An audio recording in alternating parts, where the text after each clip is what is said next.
Leonardo da Vinci. The life of the ultimate Renaissance genius.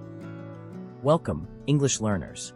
Today, we embark on a fascinating journey through the life of one of history's most remarkable figures, Leonardo da Vinci. Born on April 15, 1452, in the humble hill town of Vinci near Florence, Italy, Leonardo's beginnings were unconventional.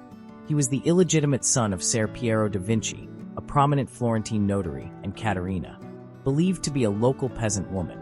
This status significantly shaped his path, as it barred him from traditional university education or professions like law. Instead, young Leonardo displayed an extraordinary talent for drawing. Recognizing this, his father arranged around 1466, when Leonardo was about 14, for him to become an apprentice in the renowned workshop of Andrea del Verrocchio in Florence. Florence during this period was the vibrant epicenter of the Renaissance, a powerful cultural movement rediscovering the knowledge of ancient Greece and Rome while celebrating human potential and scientific inquiry. Verrocchio's workshop functioned much like a cutting-edge art academy. Leonardo didn't merely learn painting and sculpture. He immersed himself in diverse crafts essential to an artist's trade: metalworking, carpentry, leatherworking, drafting, chemistry for preparing pigments, and crucially, the study of anatomy through dissection. A practice then often frowned upon, but vital for understanding the human form. Leonardo's innate genius quickly became evident. Legend recounts that while working on Verrocchio's painting the Baptism of Christ, Leonardo painted an angel so exquisitely beautiful and lifelike that his master, Verrocchio, was so astonished by the pupil's superior skill that he supposedly never painted again. While likely exaggerated, this story underscores Leonardo's precocious and exceptional talent. He qualified as a master artist in the Guild of St. Luke by 1472, but chose to remain associated with Verrocchio's workshop for several more years, continuously honing his diverse skills. Leonardo possessed a mind of unparalleled restlessness and curiosity.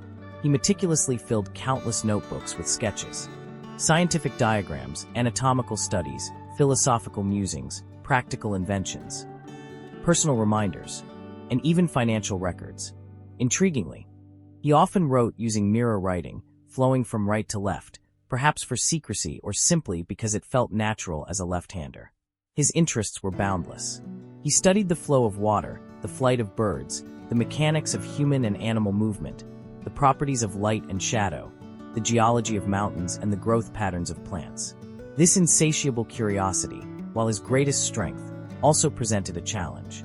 He frequently began ambitious paintings commissioned by wealthy patrons only to leave them tantalizingly unfinished, absorbed by a new idea or dissatisfied with his progress. His magnificent early work, The Adoration of the Magi, remains a stunning but incomplete underpainting, offering a rare glimpse into his complex creative process. His dedication to understanding anatomy led him to conduct numerous dissections of human corpses, often in secret and under difficult conditions. The detailed, accurate drawings resulting from these studies were centuries ahead of contemporary medical knowledge. In 1482, seeking greater opportunities and more generous patronage, Leonardo moved to Milan, a powerful city-state ruled by the ambitious Duke Ludovico Sforza, known as Il Moro. Significantly, Leonardo presented himself not primarily as an artist, but as a military engineer.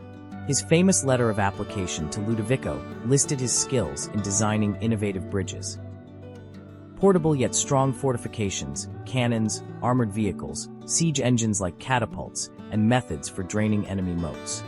While he did contribute to engineering projects, including designs for improving Milan's canals and possibly fortifications, and created elaborate stage machinery and costumes for the Duke's theatrical spectacles.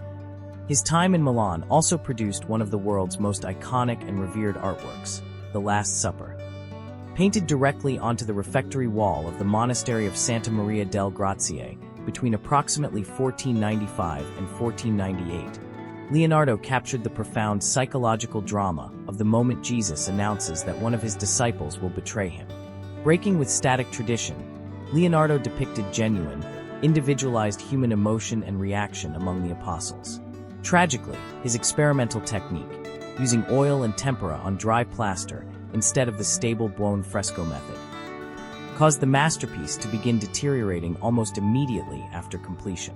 Centuries of damage and multiple restoration attempts have followed, making its preservation an ongoing effort. Leonardo's years in Milan were incredibly productive beyond the Last Supper.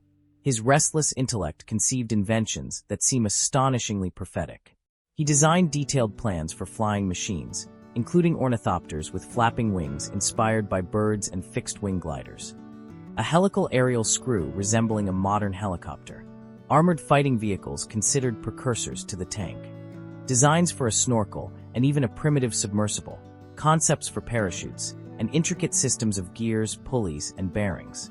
His scientific investigations were equally broad, encompassing optics and the nature of light, geology and the formation of fossils, hydraulics and the movement of water, and botany and the structure of plants. His iconic drawing, Vitruvian Man, created around 1490, perfectly embodies the Renaissance spirit. It depicts a perfectly proportioned male figure inscribed within both a circle and a square, illustrating Leonardo's deep engagement with the Roman architect Vitruvius's theories and symbolizing the Renaissance belief in the harmony between art, science, and the human being as the measure of all things.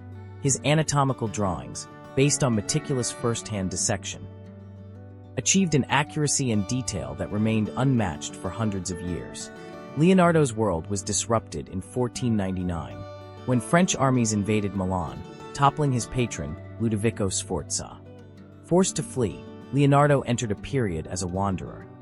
He traveled briefly to Mantua and then to Venice, where he offered his engineering services, designing defensive plans against a potential Ottoman Turkish invasion. By 1500, he returned to Florence, which had undergone significant political changes. He briefly worked as a military architect and engineer for the ruthless Cesare Borgia, son of Pope Alexander VI, surveying territories and designing fortifications. During this Florentine period, he also encountered the influential political philosopher Niccolò Machiavelli. More significantly, it was around 1503 that Leonardo began painting the portrait that would become the most famous painting in the world. La Gioconda, known universally as the Mona Lisa. The subject is widely believed to be Lisa Gherardini, the wife of a wealthy Florentine silk merchant, Francesco del Giocondo. However, it is not merely the identity, but the painting's execution that captures the imagination. The Mona Lisa's enigmatic, subtle smile, the dreamlike, atmospheric landscape behind her, and Leonardo's masterful use of sfumato, a technique involving the delicate, smoky blending of tones and colors without harsh lines, create an unparalleled sense of mystery and lifelike presence. Leonardo cherished this painting, carrying it with him for the rest of his life, continually refining it. In 1506, Leonardo returned to Milan, now under French control. Later, in 1513, political shifts led him to Rome, where he entered the patronage of Pope Leo X, a member of the powerful Medici family. However, this period proved frustratingly unproductive for Leonardo.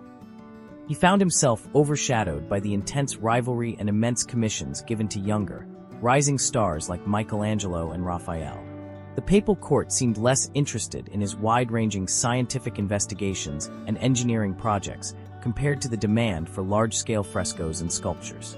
Salvation came in 1516 when the young, art-loving King Francis I of France extended a generous invitation. Deeply admiring Leonardo's genius, Francis appointed him premier painter, engineer et architect du Roi, first painter, engineer, and architect to the king. Francis provided Leonardo with a comfortable residence, the manor house of Clos-Luce, located near the king's own royal chateau at Amboise in the Loire Valley.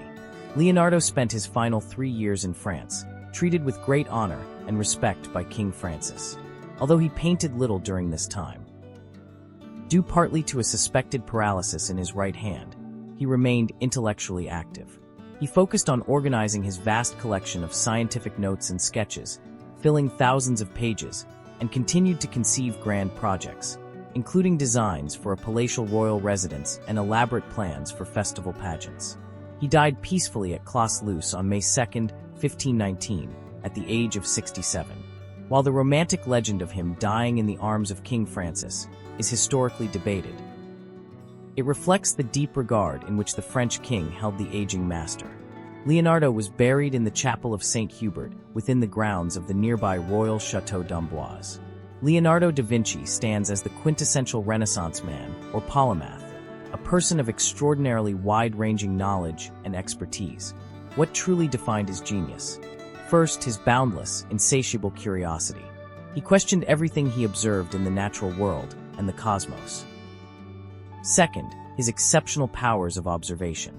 He looked at the world with fresh, meticulous eyes, seeing details others overlooked. Third, his unique ability to seamlessly connect art and science. He saw the profound beauty in anatomical structures and the intricate engineering principles within a bird's wing.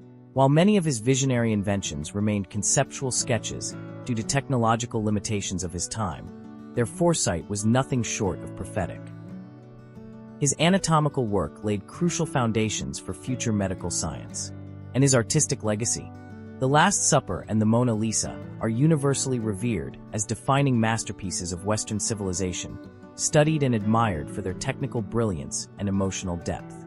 He left behind an astonishing legacy of over 13,000 pages of notes and drawings, an enduring testament to an unquenchable mind that forever sought to understand the mysteries of life and the universe.